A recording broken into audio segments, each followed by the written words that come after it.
All right, sometimes in this job you get some very, very cool moments. And this is one where if you told me, I don't know, 10 years ago, we're about to have this next guest on the show, I would have freaked out. I'm kind of freaking out now. One of my favorite Tennessee athletes ever joining us this morning as we talk Tennessee and Kentucky. Ramon Foster, Kayla Anderson, Will Bowling, joined by the pride of Maysville, Kentucky. He is Tennessee basketball legend Chris Lofton on the show with us this morning. Chris, what's going on, man? How are you? I'm excited to be on the show, man. I've listened to it a few times, and it's great, and I'm just excited to be here, man. Rocky Top for life. Let's do it. Let's go, I love it. CeeLo. Chris, I just want to say, I tried to shoot a lot of fadeaway three-pointers growing up as a kid. It's one of the reasons why I was really bad at basketball, but I wore number 5. I wanted to be Chris Lofton growing up, so this is a cool moment for sure. Appreciate it. Yes, sir. So, hey, what was it like being in Rupp Arena, watching this team play over the weekend, and watching Chaz Lanier just up close and personal? What do you like about this Tennessee team right now?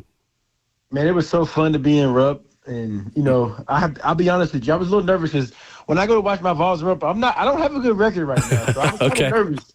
I was thinking, should I just watch it on TV, but I went and we won both games, so I think I'm about even now, so I was excited, and, to watch Chaz and the Vols, man, I'm just so excited. It's so much fun watching them play, the way they play so hard and represent that T so great, and it's just special right now watching Tennessee basketball. What has the conversation been like in the state this week, Chris? Because I don't think there's ever been a bigger game in the history of this rivalry between Tennessee and Kentucky than this one coming up tomorrow.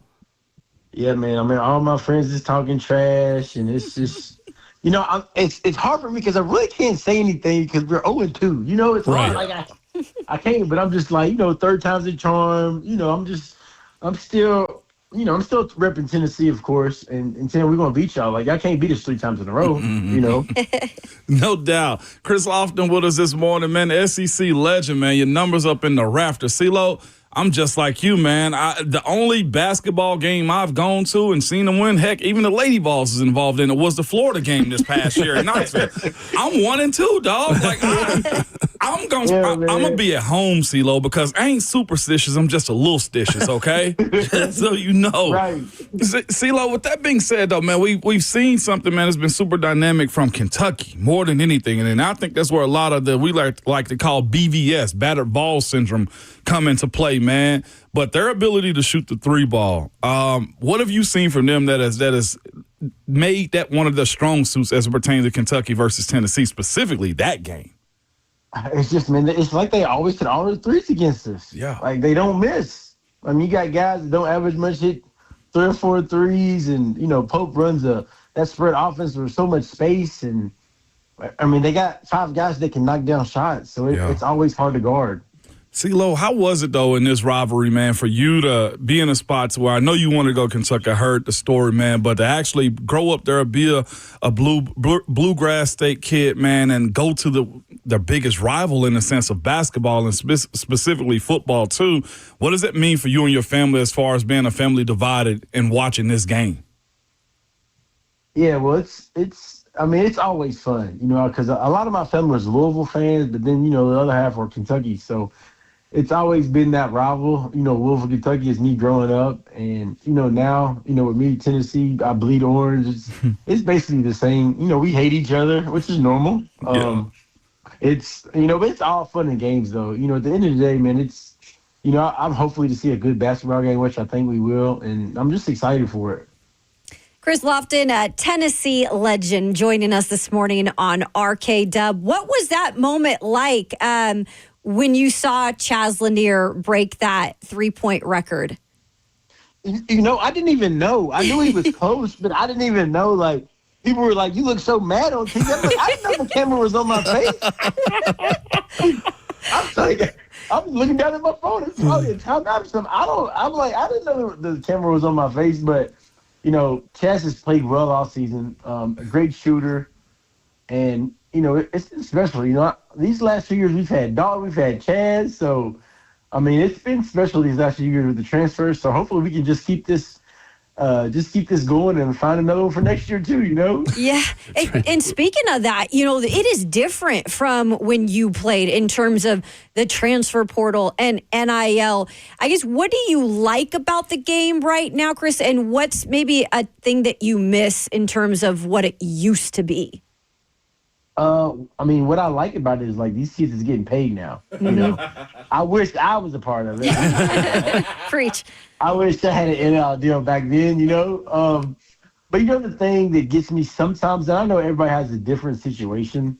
I don't like how kids just get, just to leave somewhere so easily. You know, sometimes I'm like, that adversity is what makes you. You know, that adversity, stick it out, see what it's like, and go through that tough time and grind and work your way out. And I think back to my freshman year, as we were 14 and 17. It was a bad year for me. I wasn't used to losing. Coming from my high school team in Kentucky, I won, state championship. Came in second place one year, and man, I didn't lose much. So that freshman year was really tough because we lost a lot. And the first part of me was I wanted to transfer. I wanted to get out and go somewhere else. But I'm so glad that we didn't have that transfer portal because it made me look myself in the mirror, work hard and say, what are you going to do about it? So I remember just, trying to outwork everybody and I was like, I'm going to stay, and it worked out perfect for me. Chris Lofton, our guest this morning on Ramon, Kalen Will. All right, Chris, of the big shots that you hit in your time at Tennessee, obviously going over Durant, the fadeaway against Winthrop in the NCAA tournament, a big one as well. Do you have a favorite shot that you hit at Tennessee? I'm putting you on the spot a little bit. What was your favorite moment that you had as a Vol, if there's one that sticks out? Are you saying favorite shot or favorite moment? Either one. Is there whichever one's easier for you to bring to mind? Okay, so my favorite moment was probably when we played Memphis in Memphis, number 1 versus number 2. So that was one of my favorite moments. Just, like I just talked about, like, my freshman year, we were 14-17, we were bad. And then to be number 1 versus number 2 in that game on ESPN, everybody watching, that was just a special moment. So that was my favorite moment. Favorite shot, most people want to say Durant, but that's really not my favorite shot. Okay. Probably would be the NCAA tournament. Just, what you dream of as a kid, just playing in March Madness, NCAA tournament, game on the line, and you make a game-winning shot. So I'm going to say that one. I'm curious then, Chris, why isn't the Texas one your favorite shot? And how much have you and Rick Barnes relived that moment, or does he just not really want to talk about it? Yeah, we really don't. We really don't talk about it, honestly. But I love the Texas shot because we won the game was the most important. Sure. And because of who KD is and what he is now, it makes it special. But I'm gonna go with the March Madness shot. It's I love it. Special to me. No doubt about it. With that being said, though, too, man, you look at the coaches that the Vols have had, Bruce Pearl doing what he's doing right now at Auburn, Chris, and also just looking at what Barnes has also done. Like Tennessee, I don't want to say lucked up, but like you find good coaches and good thing that keeps your program sustainable, man. With that being said, how was it with Bruce, man? Because our fan base still loves Bruce. Bruce still has that infectious personality that you want to be a part of. You gravitate to it as a player. Like you see it different than we do. We see the fun Bruce. How was Bruce as a coach to where it might not have been some nice practices that you guys had to go through? Yeah. Bruce he was a great coach. I learned so much from him, and just, it always starts as they say when you want the head of the snake. Is the most important, right? And he was that for us. The man watched film. Scouting reports was detailed. Everything was so detailed. And you just this is why he's won everywhere he goes. We knew there were plays before they ran them, out of bounds plays. Bruce is so well prepared. It's one of those how did you know that? And the man just watches film after film after film, and it trickles down to his assistant coaches.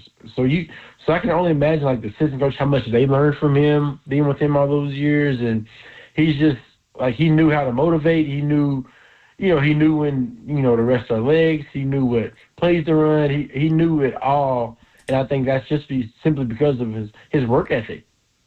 Chris Lofton, he truly is a volunteer for life, joining us this morning on RK Dub.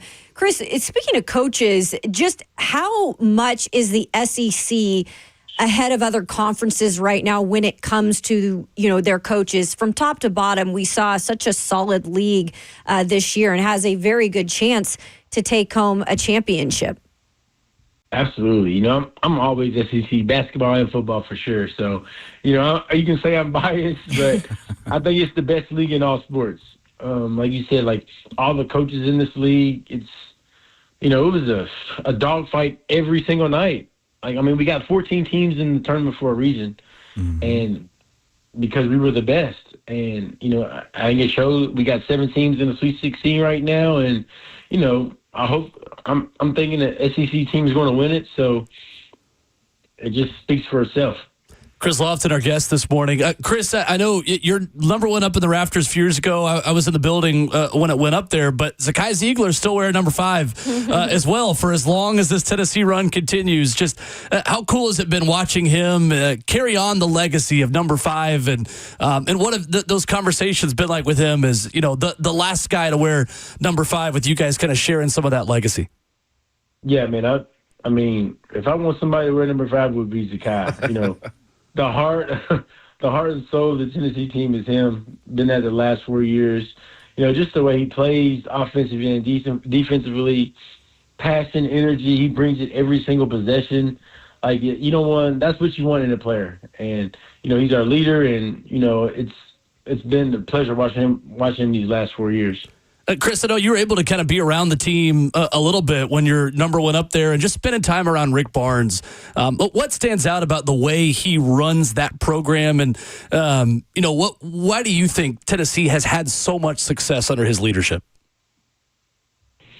Just, man, he's one of those, similar to Bruce, and they work hard. They demand so much out of you. Rick is not going to let you slack. That's what I love about his practices. If you go to a practice, one of the hardest practices you'll ever see, he does not play any games. He holds everybody accountable from the number 1 guy to the 15th guy. Nobody gets to slack, and it just has an effect on everybody. Because they know you better go hard. Or he's going to be on you. It don't matter who you are. CeeLo, man, you somewhat laid out a good bit of your trials and tribulations, man, and your Volunteer for Life special, man, that came on SEC Network. Dog, how's been the feedback from that, man, and how was it actually watching it in hindsight, having gone through all of that with the cancer and, just you're a young adult at that point, and now in your 30s, how has it seen from you and the feedback from it? Man, it was great. Going through it was tough and rough, but now as I'm older, I look back and just real blessed and thankful. And, people that watch the documentary, people, come up to me all the time and be like, man, thank you for that. I'm fighting cancer right now, and that helped me, that inspired me a lot. And, those were the best messages you can get, honestly. When you're helping other people, serving, giving, that's what it's all about. How can you make a difference in somebody else's life? And, when people send me a message or come up and tell me how that, documentary affected them and how much it meant to them to help them going through their, cancer treatments, radiation, chemotherapy, man, that's probably better than me making a 3 in Thompson Bowl internet, No doubt, man. And real quick, too, one of the reasons, it got spotted was, and if anybody ever known CeeLo or see you on campus, one, you probably laughing or smiling or joking about something, okay? But even in parties, CeeLo was in the corner somewhere laughing with a group of people, just a clown, all of us were in that era, man. Absolutely. But the failed drug test side of stuff, how did that really just blow your mind? Knowing you, that was far from anything that you'd ever do at that point. To hear that come out of the drug tester's mouth had to be a real eye-opener for you. Oh, absolutely. At that time, and this is after my junior year, so I'm coming off SEC Player of the Year, my best season yet. I got my sights, man. Am I NBA ready? I got, my dreams is right there. So it's just when you hear cancer, you're like, what? Yeah. There's no possible way. I'm in college playing basketball at the highest level. There's no way. Cancer's for old people. Yeah. That was my thought. What cancer? And then it was just one of those gut-wrenching situations. And man, it was tough. I struggled for a little bit, but I thank God that He was right there with me along the way. And now I look back and realize, like, the honest thing, I wouldn't change it again. I would go through it again because, like I said, like the messages I get, people stopping me. Miss Man, I'm going through cancer. They'll tell me the cancer the situation they're going through with their parents, and you help them a lot. So that's the best reward for me right now. Chris Lofton has been our guest this morning here on 104.5 The Zone. Chris, man, the way you use your platform both on the court and off the court, your faith, your story, it's an inspiration to so many people in the state, as you know. Thank you for spending some time with us this morning, and we hope for your sake and a lot of your buddies up in Kentucky that the Vols get it done for you tomorrow. Hey, man, I need this, man. I won't be able to show my face for it. I need this. I love it. I got extra room in Nashville. I'm about to come stay with you. Come on down. We got a spot for you. I love it. Ron Slay asks, have you officially retired yet? Will you ever retire? Oh, yeah. I mean, I'll play a little pickup every now and then, but I'm definitely retired. I know my limits, man. I play with the OGs now, I love it. Cardio. I need that cardio. Catch you at the Y. I love it. Chris Lofton, our guest. Yeah, wow, man. Why church league? You know what I'm saying? Fantastic. Chris, thank you so much for the time, man. I Really appreciate it. Yes, sir. Chris Lofton with us here this morning talking Tennessee hoops. Man, what a gem, man. I've never spoke to him, obviously. It's my first time. And just the pure joy in his voice, like it makes you smile. Like that's like a true person who's a good person. Just like, what can you say bad about that man? I can't wait to ask Hubs tomorrow because Savage went on his rant last week about that era. Will and I spoke a little bit yesterday. Was it yesterday? Well, so we were leaving just after the show at one point, just walking down, and I was like, man, like you guys had a golden era of athletes. And Ramon's like, oh, it's not like it is now. And I said, no, give yourself a little bit of credit. Like at the same time, you had Chris Lofton, you had an SEC East winning football team while you were there specifically. Yeah. You had Monica Abbott playing softball, who's now no longer has the fastest softball pitch ever, but it was second most at that point. Yeah. And you had women's basketball and Candace Parker. Yeah. Like you guys had a who's who of athletes and teams at that point. And like Tennessee didn't just start being an everything school. Like Tennessee's been a powerhouse athletic department. We just had to wander through the wilderness in 40 days of 40 nights and the manna wasn't falling from heaven. But now it is abundant and lush for all of us in this state, and it feels like the way it's supposed to be again, for sure. It is. Like, I'm looking at his roster. Like, they had parade All-Americans, like Duke Cruz, J.P. Prince was Jawan Smith. Tyler Smith was a young Dane Bradshaw. But, like, even across other teams, you mentioned Monica in softball, but then you also got to bring up Julio and JPRC. Aaron Sevilla. Yes, those two guys went into the NBA, to MLB draft. Yep. Then you had Inky on campus. You had Eric Berry on campus. You had Gerard Mayo on campus. Jason Allen. Yeah. Like, it's been there. Now, bigger media. I'll give you credit because you won't do it yourself. Bigger media has made the names more popular. Social media has also. And, of course, winning helps, too. Winning helps. Like, I know coaches get, like, a bunch of flack for, you care about it. Like, the way Saban went about it or the way Kirby's trying to do it. But, like, those legends grow in those moments. The reason we still speak about Al Wilson, Enoch, think Leonard Little is because they won. And Slay's era had a Mount Rushmore too, with those football guys, with him, with all those basketball players we've talked about so many times, like Vincent Yarborough, dog. Ron Slay, dog. Like there were so many. We could go down the list in every sport. I mean, Justin Gatlin was there at that point, fastest man in the world. Like it's pretty crazy the run they had when you were there. You're right. Who's the hurdler that won gold? Aries Merritt. Aries Merritt was on campus. World record holder. He was on campus at that time. And if I'm not mistaken, one of the sprinters in the 4x1 for the Olympics got gold too was a Lady Vol. Like there's been Dee Dee Trotter, Phoebe Wright. We can go down the list on the track runners if we really want. And I know every university probably has this same conversation. I know that's the case, but that's the reason we're so loud and brash right now. Aries Merritt's still the world record holder. Aries Merritt still is. The 110 hurdles, Aries, by the way, track run, hurdler, Kayla, didn't walk around campus with long braids in his hair. Like, didn't say, very unassuming. He's so good, man. But just... what Olympics was it, 12? 12. 16? 12. Kayla.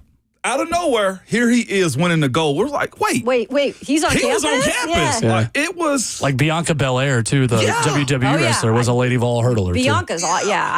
So she's had quite a journey. We don't want to do this Vol thing like that, but No, like, a lot of people out there listening are feeling the same way. Had a guy on here who, like I said, is the epitome of VFL. Yeah. And just to hear again his What it humbleness was. too. Like he's just such a humble person, I feel like. Yep. CeeLo was a dude. Joshua on Twitter writes in, says, can you imagine showing up to a church league game and the other team has my Chris God, Lofton? No. Sorry. Throw it in. Caleb, we not winning today. From downtown. Bang. Exactly. Over and over. We not winning today. Not happening. Yes, that's dope. I love it. Yeah. Appreciate you helping connect the dots good stuff there. getting him on, man. I'm awesome. personally still kind of shook that we just talked to Chris Lofton. It's pretty cool. Mm-hmm.